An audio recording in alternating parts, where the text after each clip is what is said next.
Hey, it's Warren Huart here. Hope you're doing marvellously well. I'm sitting here with the wonderful Jackson Eppley. How are you, mate? Lovely. Now, I've been in Nashville now for about 4 or 5 days. Mm-hmm. I've been enjoying the stay here immensely. And you were just telling me about this street, because the thing I've noticed about Nashville is it's becoming massively built up from, like, over the years I've been coming here. And I've been coming here nearly 20 years. Mm-hmm. I come here every year or two, make a record, do a song, do some writing, as many people do. But what I've noticed is in the center of town, like, there's just like huge buildings going everywhere. There's new construction going everywhere.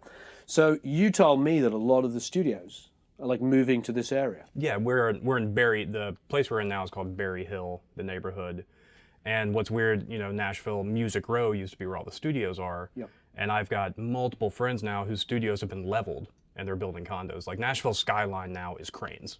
You can look out the window and there's crane. And like right across the street now from our studio, if you look, 4 weeks ago, there was a house and they leveled it in a day.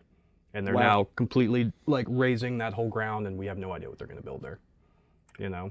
Maybe a multi-story apartment? No, probably apartment buildings. That's what we're thinking. Probably apartments or some kind of storefront, because it's all like, it's not residential anymore. It's all commercial here. So, and very true. I've had so many friends from Los Angeles move here. Mm-hmm. I mean, they're moving here to work. They're moving here because it's cheaper. It's cheaper to live. Mm-hmm. Although everybody in Nashville's been telling me it's getting more and more expensive. Well, it's ungodly. Yeah. I mean, like I said, we were talking earlier, I used to live in LA. And I mean, LA is still much more expensive than Nashville, but still, like, prices are skyrocketing now. If my production partner, Ryan, who's sitting right there, he and his wife are trying to buy a house now, and you can't.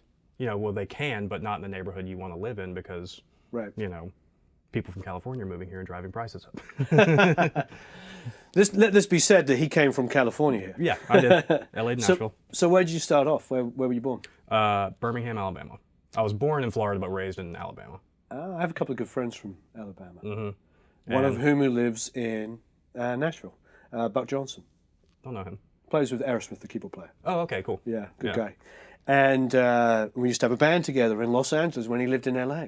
Did he go Alabama to LA like I did? I think he went Alabama, LA, Nashville. Yeah, same. That's how I ended up. It's a rite of passage. Mm-hmm. I remember actually touring and stopping off in Alabama, in Birmingham. I was going to say Birmingham, but Birmingham. And we got out of our little mini tour bus that we had, and we could hear like a little bit of music. And we went, it was like this warehouse, and it was completely black streets. And there was like a couple of people milling around having a cigarette, and opened the doors, and there was just this incredible band playing and people jumping up and down and partying. Do you remember what it was called? I don't remember what it was called, but it was like one of those kind of, you didn't know it was there. It seemed to be completely full of like college-age students, but what was remarkable about this, we're talking like 2000, was it was like playing what is hip now. It was like they were playing like complete full-blown Allman Brothers, 70s retro, and the guys were like 20, 25 years old. It was pretty amazing. And so to me, it was like, there I am, this little kid that I remember living in England, like looking at the back of records and seeing like Memphis and Nashville and LA and New York and Chicago and Philadelphia and stuff. And there I am, I'm actually like in the South, and there's a band, like a Southern sounding band playing out in the middle of nowhere. It was pretty remarkable. Where I'm from, Birmingham, like, used to have, and I think it may be coming back, but used to have this amazing local music scene. My upright bass teacher was Count Basie's bass player, Cleve Eaton. Wow. And my electric bass teacher I used to take from Oteil Burbridge, who played for the Allman Brothers and Aquarium Rescue Unit and all these, he's a bass legend type guy. Fantastic. But they all lived in Birmingham. Right. My first record deal, the band I got, we all met and started playing in Birmingham. Right, that's amazing. And now I think it's all like cover bands and stuff now, but I mean, for a time there was jazz clubs and just amazing music scene. That's great. Yeah, I mean, that's the thing about the South. The affordability means you get yourself a lot of bang for your buck. You get a decent sized house. Yeah. You get to live really well. We're nice people. Nice people, yes. So you're here in Nashville. You play bass, but you also produce. Yes. And you write. And you were telling me that you're doing a lot of production music as well. Yeah, my production partner Ryan and I started working together probably 4 years ago and kind of fell into production music. A friend of mine here in town is one of the main mixers at Warner Chapel, 615 Music Library. And when I first became friends with him, I went to his studio just we were going to lunch, and I was kind of looking around. I was like, man, what exactly do you do? He goes, oh, this is library music. It's songs for TV and film and commercials. Sure. And I had my laptop with me. I was like, can I play you something? You know, just out of the blue. And he's like, yeah. And I played it, and he brought the head producer in. I was like, hey, man, listen to this. And it was songs we did, and we'd been, since then, a couple times a year, get contracted to do songs for them. Right. Like, literally fell into it, which is, I think, how most music stories go. No one meets someone and be like, oh, how do you do that? Oh, I just went and did this. Everyone falls into it somehow. I agree. I mean, I do a lot of production music as well as doing other stuff. I think for me, it's doing that only probably takes a lot of hustle. Yeah, and well, I think everyone too, like we were talking earlier with the the music industry changing so drastically, everyone has multiple revenue streams now. Sure. I moved to Nashville to be a bass player. I love being a bass player, but it's hard to make a living. I've got a kid coming in September, Sure. It's hard to make what we call an adult living just playing bass. Right. So start making records with people, start writing songs, start doing production music libraries, And that really, yes. And I love that part of your story because that really is the new world. Mm-hmm. You have to multitask, you have to be a producer, a songwriter, a musician. Well, you don't necessarily have to be. Yeah. But it's definitely a good string to your bow to be multitasking. There's a handful of gigs as just a sideman musician that you can, like I said, make an adult living. Right. You said you interviewed Amos, who's one of my best friends. Like, he plays for Taylor Swift. He's doing okay. Yeah, he's doing great. And that's just being a bass player. And there's maybe in the whole of the industry maybe 20 of those floating around that you can just do that. Yeah, it's a very different world to the one I started off in like 20 plus years ago was.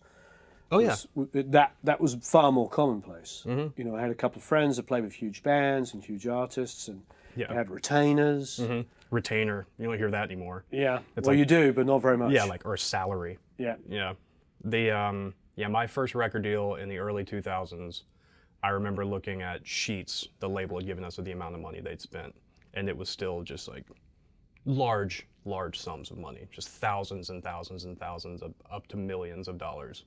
And that's just so unheard of now. Yeah, there's a reality when it comes to record sales. But if you're a big touring artist, like a huge touring artist, such as Taylor and stuff like that, you can obviously afford to look after people and make sure that they're available for you when you need them. Yeah. Because that's the whole point, obviously, of a retainer, is you pick up the phone and say, tomorrow you need to be in New York. And you are. Yeah, of course, I will be there. When does my flight leave? Exactly. Yeah, and I mean, good for her for taking care of her people, too. Because I know plenty of people, plenty of artists that make not that kind of money, but lots and lots of money, and don't take care of their musicians. Right. It's still like, I was hearing a story the other day of this huge national touring artist who makes millions and millions of dollars a year, and his players are still doubling up in hotel rooms and aren't on a salary; they're still on like a per show type pay. Right. And it's just so that guy can pocket that much more money. Yeah. Well, and probably surrounded by businessmen who were like, no, don't do that. Put that. Yeah. Like we were talking earlier, put that 10 grand in your back pocket. Yeah. Well, God bless the music industry. But you're carving out the new way. You're mixing it up as being a great bass player, songwriting, producing, and studio owner. You obviously rent out the studio to people as well, as and when. Yeah, we kind of fell into this place, and we did it just for our thing, for producing independent artists like we do, and for the production music. But then someone asked to do a series of demos here. And we're like, well, yeah, sure. And then someone's like, hey, man, I just want to rent out the room to use it to track drums or something. Like, right. Okay, so then we had the conversation, like, what do we rent a studio for now that we own one? Because that's not the original reason we got the place. Right. But it has become another revenue stream. And what's the name of the studio? I forgot to ask you. The Job Site. The Job Site. Mm-hmm. Yeah. Well, there you go. That's quite descriptive, really. Yeah, it's I used to work construction when I was in high school. Right. My father had a small construction company, so you'd always go to the job site, where you don't have school at the job site. And so when we got this place, it's like, I think it just seemed to fit. So first thing I noticed, actually, when I came in, believe it or not, is the machine. Mm-hmm. I have the app on my phone and my iPad. I haven't got into using the hardware version of it yet. How do you find it? It's the funny thing is, when programming drums, I like using that better because just the actual pads, I can make something feel good. Sure. Whereas Ryan, when he does it, he just draws it in and makes it feel good. You know, so it's a matter of opinion. I like sitting there and being like, okay, that's where I'm landing. Sure. You know, it's a physical thing. I think for me, it's probably a combination. Well, because I probably play it like this, then have to draw it in and repair it afterwards. Well, then, and change velocity and everything else. Yeah. The thing is, like, as you know, you can actually get in, and it's so, like, there's so much you can do with this. And I hate to admit this on camera, but I just use the pads. You know, I'm not using half, like, the plugins and no, I understand. You know, things that you can do, but. And these are relatively inexpensive, aren't they? Fairly. Yeah. I got that, the GC Pro deal. Went in, and I was buying an Apollo interface that we aren't using anymore. And I saw that and I was like, I'll take that. You know, how much can I get that for too? He's like, we'll just slide it in. I'm like, okay. Oh, that's great. Yeah. Yeah, I mean, I've seen quite a few people use these. I didn't grow up on an MPC, even though I'm of the age group that had MPCs. I think it was an S900. I didn't have the S1000 Akai sampler. I think it was the one down, like the S900. And we also had an Ensoniq one as well. Well, I've got an old Roland MK2 drum machine downstairs, so I was always like, that someone gave me, and I just got used to pads. Right. You know? And as a bass player, you're probably just, I'm a guitar player / bass player / drummer in that order. / producer / songwriter. Well, the producer comes first, then the guitar player. But I think that the drum's like the last thing on my list of multi-instrumentals. Yeah. So you're more connected to drums probably than I am. Well, and we have a saying here in our studio that, like, me and Pro Tools make a great keyboard player. That's pretty true for me as well. Okay, so on the rack here, so you've got power conditioning, and then the UA 2192. Yep. And we just got this Lynx Aurora 16. Those are great. I had a pair of those. Those are really great. In a different studio. When we got that in, like, hearing the difference in that, because we were on a Pro Tools HD system, and then it just got outdated, and so we got a new computer, get that, and just listening to that, like hearing things that you never heard before in recorded music. You know, it's that drastically different than what we were. So you really like the Lynx? A whole lot. Great. Yeah, and this is just for our monitoring. So you're using the radial for your monitoring. That's great. And then what's this firmament here? That's our ears. Oh, it's for your ears. I see. Oh, right. Okay. I should have probably guessed that. Yeah, they're these little, you know, mixers. Oh, I remember those. Yeah, I've seen them around. I was blanking on that. And now, you for speakers, you got the Focals. Yes. And the old V8s. Do you like? What are you mainly using? The Focals. The Focals. And the KRKs are what we here call the party monitors. Oh, they got some. Turn them up loud. They got some oomph. Well, and you know, if you have a client, it's like, I'm not really hearing what I want to. It's like, put through the KRKs. It's like the high end's more clear, the low end's more clear because they party. Right, I see. And what are these?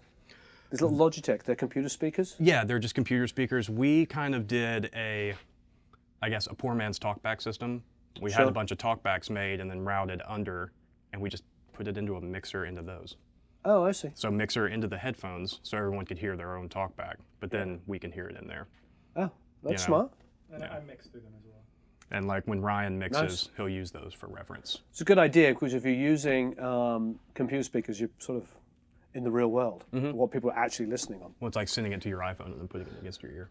Absolutely. I've noticed with a lot of modern mixers, and I say that sort of loosely, I mean guys that maybe have started mixing in the 2000s that didn't have a career before the 2000s. I'm thinking of Bob Horn's a good friend of mine. His mixes, the top end detail is so insane. The thing about coming up with rock and roll is it's all splashy and you're used to his mixes are so controlled. It's because he's used to only hearing music this way, and that's the way people. So it's a lot more controlled because you listen to 90s splashy rock and roll, it sounds awful on an iPhone. Sounds really bad. It's just all you hear through that little speaker. I mean, everything sounds awful on an iPhone, but the fact, I mean, but I'm sure you've seen the meme too, that how much it costs to make a record and then someone's listening to it through 99-cent earbuds. You know? I agree, but being in my 40s, I will tell you, my age group was cassettes and AM and AM radio with some FM radio, no matter what side of the pond you're on, and I could talk to I'm blue in the face, but MP3s with earbuds is much better than anything I grew up on. Really? Absolutely. I grew up on cassettes and AM radio. Yeah. One speaker. And a cassette, 10 plays in, sounds like this. Oh yeah. You know, so the tape starts to degrade, and you know, I agree that the difference between a beautifully recorded and mastered WAV file and an MP3 is different, but it's negligible compared with a cassette. That's like slightly warbled and it's been played 40 times. It's the listener too. It's funny, like, you know, Ryan, when he mixes, I'll be sitting here and he'll be like EQing something forever. Sure. And I'm just like, I don't hear what you're doing right now. Like, it sounds great. It sounds great to me. You know, I have no idea what's happening. And then bring in everything else, like, oh, that changed a lot. Yes. You know, it's all, you know, on the ears of the listener. Like, yeah, I just, for me, I'm just a little afraid to be critical of MP3s because I still think that now it's a great leveler where when I was a kid, we didn't have access to anything even as good as that. So for me, it's like the average is so much better. And we can't look at it from an audiophile perspective because an audiophile in the 70s and the 80s was 1 out of 100,000 people that could afford a turntable that cost $5,000 going through 2 mono block. Right. You know, and I knew one person's dad that had stereo that good. Yeah. That guy was the richest guy in that town. Easily the richest guy in that town. So this sort of naive assumption that everybody was listening through those kind of systems is completely pointless. Now, if you had it, then great. But most people, having an iPhone with a pair of decent-ish quality earbuds is so much better than I grew up on. Yeah. So better than my terrible little foamed over the ears Walkman that came with the Sony Walkman. Yeah, it's like Anyway, we digress. So you've got a Yamaha PM1000 here, which I know very well from mixing at live shows. Yep, we bought this from a fantastic mix engineer in town named Craig Alvin. Right. So it's completely modded to where every channel has its own independent out because it used to be front of house consoles, stereo outs. It's all direct outs. So. Which is why it's like this, because the outs are on the bottom of the console. Oh, I see. But this thing was made to record drums. It's, you know, freaking fantastic. And it's kind of like, kind of like a Neve with more headroom. But again, like we were talking earlier about being subjective, we've had people come in here that refuse to use it. Yeah, well, I mean, you know, but won't even it's like, just try it. You know, try it. Nope, I remember they're front of house consoles, not made to be recording consoles. Like, well, yeah, well, that would stop half of the records we grew up listening to ever existing. Right. Yeah, There's no right way or wrong way to do things. There's everybody I value and respect. Even Reed Shippen said on camera 2 days ago, if it sounds good, it's good. Exactly. So I'm gonna be a little bit of a geek now. When I was a kid, when I was a teenager, early 20s. I used to work in a studio and with some friends of mine, and the main engineer was an ex-BBC guy, and so he was current BBC then, now he's ex now, and he got us a bunch of compressors, and they were these. The Ashleys, the SC50s. Yeah, and I did a record, just a few days with Louise Goffin, Carole King's daughter, with Gerlande Dorsey playing bass, you know, who was Bowie's bass player, and Andy Fernbach, who was. And I'm name dropping for effect, who was Dave Gilmour's engineer. So Dave Gilmour's engineer comes in. So I'm just assisting, like you know, our studio was like this, a bunch of different stuff. And he's like, what is Ashley? And I was like, oh, we use that on vocals. And he put a vocal through it. And he's like, this is amazing. And he was freaking out about this. So it's amazing that you have this because nobody I know in a million years, I've never seen these in America. We actually have another one. We have 3. Okay, can I have that one? No, you can't. No. They're ours. They are great. Yeah, they're great. And nobody knows. I've never met an American who knows about it. $50. I was about to say they go for nothing. Yeah. I mean, they're becoming popular again, though. I think I've seen them up to like $300 or $400. But like you just said, if it sounds good, it sounds good. Those things are great. On bass, it's just a very musical compressor. Yeah, they were always inexpensive pieces of equipment. The same as the DBX 163s. Sure. You know, these are both Ryan's, and he turned me on to them. And vocals on that, like... Sure. Well, they have the same VCAs. So, I mean, they're just... fantastic. They have the same VCAs as the other. They just have a different way of controlling it because they were designed for a home market or for hi-fi and stuff like that. So, no, it's great stuff. And then you got the Vintech. Yeah, just 273, 2 pre's. Great. Which I like on bass, too. Perfect. Okay, great. Now let's move on. You've got the Evil Twin. Is that your main bass DI? That is one of my most favorite things in the whole world. Oh, lovely. It took me 2.5 years to find one. Oh, wow. Found it from a guy in Texas. He was selling it on Texas Craigslist. They don't make them anymore then? I think he started again maybe last year, but at the time, the guy wasn't making them anymore. I think this is what Sean Hurley uses, yes? Yeah, this is what Sean Hurley uses. I did a record in Canada, and they had one of those, and the moment I played through it, I was like, I have to have one of these. Looked everywhere for one, and finally found one in Texas. That's great. There are probably two things, like bass-wise, that I own I will never get rid of. Three, actually. That, a 79p bass, and my 80s Yamaha bass. Fantastic. I can sell everything else and be just fine, but that, like, I can't go without that. Yeah, Sean's tone is fantastic. We usually just come straight out of that and print it. So, definitely works. These are like gold dust. Yeah. And then I see you have MXR. Yeah, that's a kind of a cool thing. Like, if it's EQ'd like this, it mimics what an amp sounds like. I don't ever use the distortion channel on it. I think Amos told us yesterday that you showed him if you turn all the distortion stuff down, it sounds closer to an amp peg or something. Yeah. Yeah, it sounds like it's mimicking like a speaker cabinet, the way it moves. And then the Sans amp, I think I like them quite a lot. As well as the DI, I can blend it.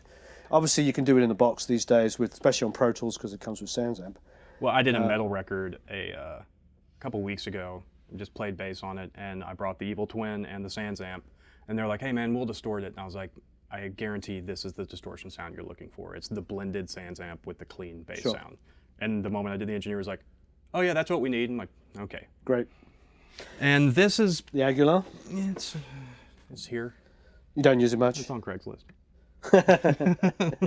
It's a tube DI. It's kind of cool. It reminds me of the Demeter. Yeah. Very similar looking. I have a Demeter, which I don't use as much anymore. I tend to use my radial. I had a friend in town who was a bass player, and he was having a rough year, and so kind of did a fire sale of gear he wasn't using. And this V4B head and that I got for... The V4B is beautiful. I love that thing. It weighs about 90 pounds. I know. I used to tour with when I toured as a bass player, I've toured as everything, keyboards, guitars, bass, you name it, whatever, bad background vocals. When I toured as a bass player, I used to take one of those out and an 810. Yeah. Oh, and if you did those gigs where you didn't have a road crew or you had one guy, you got those gigs where it's the front of house, tour manager, driver guy, and maybe a tech who's doing bass, guitars and drums. Yeah. You're trying to convince your buddies to help you move the 810. Oh. I did that. My first band I was in, I had an 810 in a flight case. And I would like, all right, guys, we got to move it up these stairs, like Smith's Old Bar in Atlanta, which is 2 flights of stairs straight up like that. And they're like, man, just use a smaller cabinet. And I was like, no, it's my sound. Yeah. You know? My first ever gig, I was 16. I was playing in this club band in the north of England. And the bass player, Dottie David, had this with the 8x10, and we were in Penrith, and it was 4 flights of outside black fire escape thing. And I just remember carrying this up going, I don't know if I want to do this. Yeah. And I was like 16 years old, I've made bad life decisions. I toured last year, like I told you earlier, I'm not touring as much this year, but last year my touring rig was these 2 Mesa heads and that little rack, and then 1 210 cabinet that I could easily lift by myself. And we had full crew. We had people setting it up. So this is an Avalon and... U5, yeah. And then underneath this, what is this? It's an Impulse 600. I don't know what that is. It's a Mesa Boogie bass head. Oh, it's a Mesa Boogie bass head. Yeah, when I was in an active rock band, I liked having all this EQ for some reason. I can't even tell you why. Maybe just because of more knobs. Right. And now I'm kind of the anti-knob guy. Went to this. And this is another Mesa? Yeah. I love Mesa stuff. Great. I've got 3 cabinets downstairs. Wonderful. So keys... So you got a Korg? Yep, that MS-2000. When I played for Kimberly Locke, who's on American Idol, and her last record was all kind of in the box programmed. Right. And so I was doing a lot of synth bass. Right. And so it would be the Moog, the MS-2000, and a micro Korg. Nice. Just different sounds. Now, I like keyboards. I like old keyboards. DX7. There's another DX7 right there too. I got 2 of them. Wow, I remember the DX7 so well. Well, and the cool thing about it is every sound you hit. Oh, yeah. Oh, this is crazy. Every sound you hit, you're like, oh, that's from that show. That's from that show in the 80s,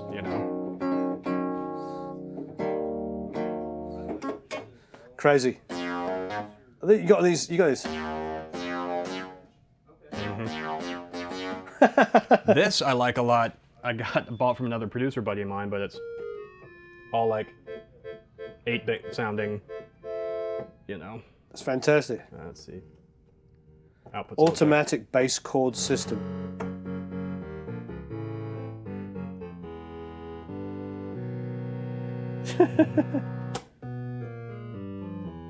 I mean, it just sounds like a video game. You know? Yeah. That's awesome. Yeah, but that's just the sounds on it are cool. They're so bad, they're good. Uh huh. That's great. I just can't believe you have this DX7.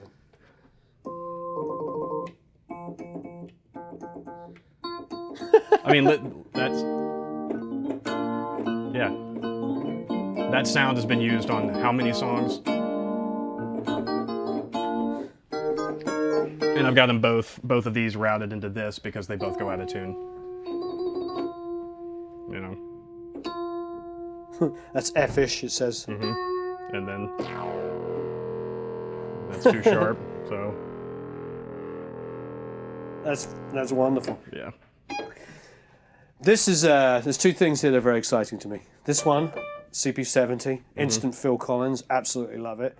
I used to be in a band for years, and my keyboard player Nick had a CP70, so we used to take it to shows. Whew. Yeah. But he was the only where I used to live in Carlisle, in the north of England. He was the only guy that had one, so he'd rent it out to the local jazz club. And I remember Dr. John came into town twice and rented his CP70, Yeah. so we'd go and watch Dr. John playing it. I was doing a record fantastic. a couple years ago for an artist named Alexa Carter, and the studio Brown Owl, that's also here in Berry Hill, had a CP70, and I was like, well, let's use this on that one song. And it's like, well, let's use this on the next song. And it ended up being on every song in the record, and I just fell in love with it. So, They're fantastic. like, I gotta find one of those. It's so amazing. Even not plugged in, they sound great. So that's exciting, but even more crazy and exciting is the fact that you have a Lindrum, Yep. which when I was a kid was like, oh, it was like the holy grail, the Lindrum. And then guys that knew how to program them and use them properly, you'd be like, they'd have their own credit. Oh, yeah. Be like, John blah, blah, blah, Lindrum. Lindrum programmer. Yeah. Absolutely crazy. Like I was telling you earlier, it was actually the production manager who I was on tour with last year was like, man, I got this old drum machine in my garage. Do you want it? And came by, and there it is. That's crazy. So, yeah. Yeah, these are insane. I'm one of those people who have the, I got a Lindrum for free stories. You know? Could I be that person? You could give it to me. No, that's fine. So, down here, you got some really fun stuff. Oh yeah, these You are got all a just... VL tone. Yep. Oh, no batteries in it. It's got the.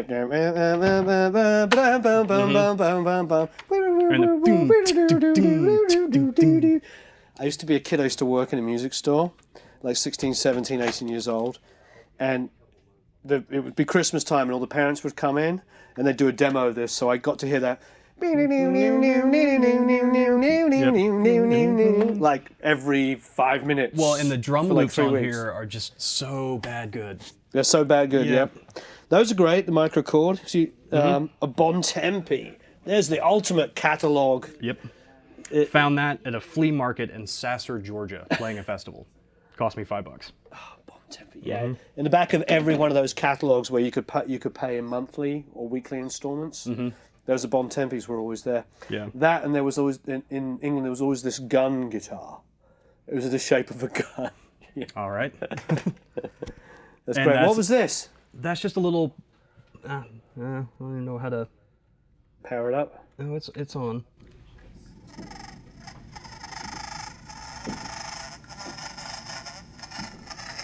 Just makes noise.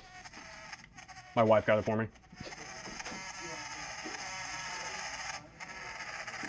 Analog ribbon synthesizer. Yeah. Craziness. And same as like this. Like this was actually mine from when I was a kid. The Rap Master. The Realistic Rap Master, which my mom, like, found it in her attic, and I was like, I'll actually use that. And I played keys for a band called Coinship, and used this as well as like 4 or 5 other keyboards. But like 5 sounds in this again are so bad good. I see. I don't know what that is. ISP Decimator 2. Yeah, it's one of Ryan's. We just have like extra pedals from our pedal boards lying around. Totally looks like a like as a boss pedal. Just a noise reducer. Like, it's a Keeley modified Rat. Oh, those are great. That sounds bad good. Sigma. It's a compressor. Great stuff. And then the Hammond. Yeah. This is, I think, early 60s. Wow, very nice. Sounds, and just got completely reset up. Sounds killer. We don't have the real Leslie. We've got, I mean, it's a Leslie, but it's not the big one. Not the one that came with it. Baritone, down electro. Love that thing. Yeah, very nice. Now let's check out all of your basses. This is the one that I'll be buried with. It's just a 79p bass that's heavy as hell. Oh, God, yes. Goodness.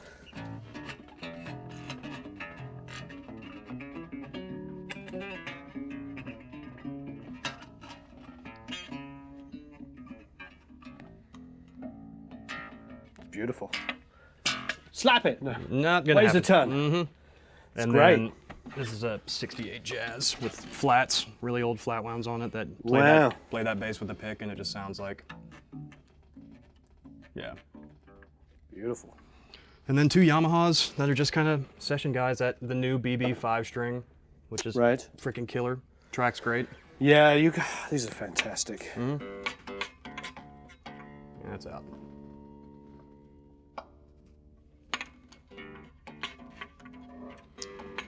And what made me like Yamaha in the first place is the old BB 3000. Yeah, well, that was you were one of the rich kids if you had a BB 3000. I bought this from a bass player in town named Victor Broden, who to this day I think regrets selling it to me.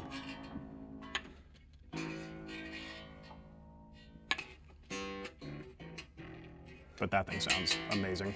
Yeah, it's great. These are beautiful. And like we were talking about Peter Hook earlier, like that's those are the pickups that.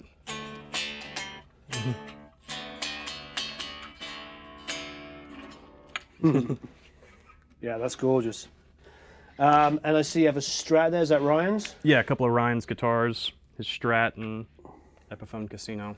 Very nice. Actually, you need to ask Ryan the story on that Strat because it's a cool one.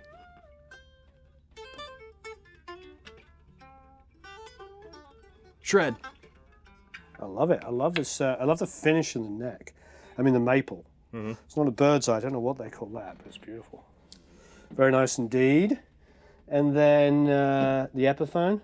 Yep, that's Ryan's wife and I got that for him for Christmas a couple years ago. Yeah, friendship. You haven't asked for it back yet? Nope. Because the first thing he did was take sandpaper to it, take the finish off the whole thing. Oh, wow. I didn't realize he did that. That's great. Yeah, I kind of like it like that. Beautiful. Well, very nice indeed. So here we have L Drum Room. Yep. And actually, if we're doing a band, then we'll have the bass player in here too, just separate headphone mixes. Oh, I see. Yeah, so if I'm playing out, I'll be in the control room with Ryan, but any band or artist that has their own bass player, they'll be sitting in here. Great, and there's a separation of a corridor between the two, so you don't get too much bleed. And, well, what we actually do too is the kitchen's on the other side of this wall, and we'll leave this door open and put another room mic in there facing towards the keyboard room. And intend to get a really big room sound as well as like another room mic down here. So when you got it, did it already have all these rooms separated? Yes. So it was a studio before? It was a studio before. Yeah, it was actually a drummer's studio, and the big keyboard room, if you see where the ceiling's vaulted, they had built that to be the drum room. That's what I've anticipated, yeah. But it sounded like shit. Oh, it did? Yeah. This sounded better. And for this tiny room, like we treated the ceiling and put up, these, but somehow this room just sounds really good. It sounds great, sounds great. Yeah, sounds good. And then, this is nice, you utilize the space here, so you've got like a separate... This is a vocal booth, and we'll do, acoustics in here. You got a Longhorn? Nice. Love that thing. I didn't realize you had a Longhorn. Yep. I'm just going to put this in the back of the car. Bought it from a college student for $100, and I've tracked large records with that bass. Very heavy, large one. Yep. They weighed a lot. No, that's great. I love big, girthy records.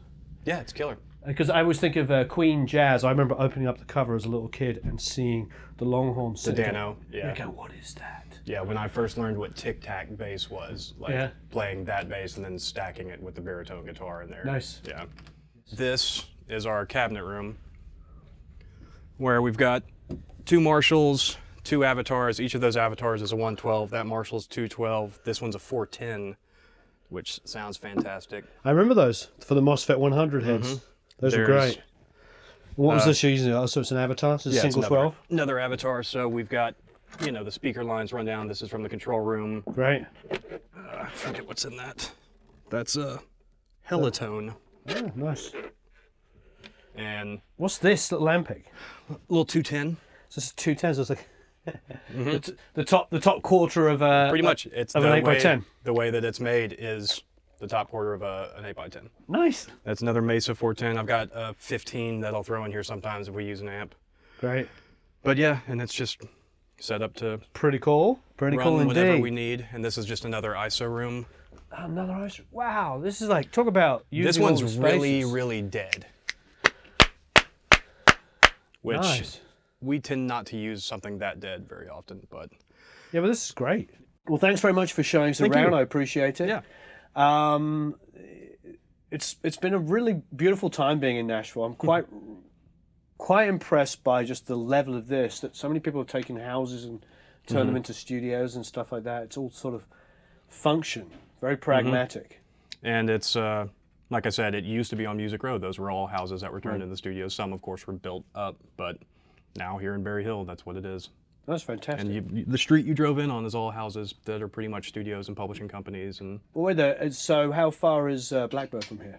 That's on Music Row. So no, Blackbird's. Oh, I know Blackbird. Sorry, right, I was not thinking. I was thinking. It's the other side of the highway. It's the other side of the highway. So this is Berry Hill, and just right over there, right under the overpass. Right. Blackbird's a mile and a half. The western edge. Yeah, because I've been to Blackbird a few times and done records there. I know Richard Dodd always got a studio a few doors down. That's where I did that metal record I was telling you about, was Blackbird. C. Yeah. C. I've never been in C. I've worked in D a lot, which I think is the one that people like with the Legacy. And yeah, it's great.